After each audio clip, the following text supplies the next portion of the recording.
Welcome to Man Does Tech, where I solve the problems you didn't even know you had. You start by ensuring network and source reachability.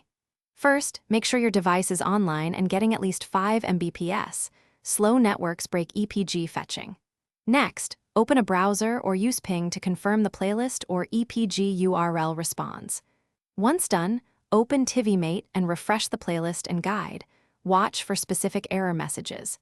If you see authentication or 404 errors, note them. Those details guide the next actions. You now fix the mapping between channels and guide data. First, compare channel ID in your M3U playlist to the XML TV or EPG provider.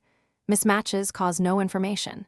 Then edit the M3U or XML TV mappings, either inside Tivimate's edit screen or in an external text editor, and ensure each channel's ID or TV GID matches exactly.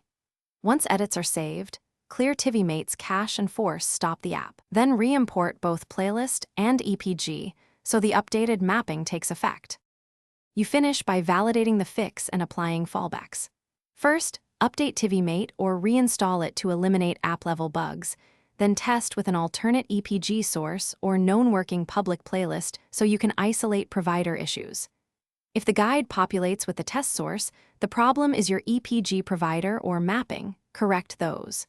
If problems persist, gather timestamps and any error text. Then contact your content provider with logs so they can investigate. Thanks for watching. If you found this helpful, don't forget to like and subscribe.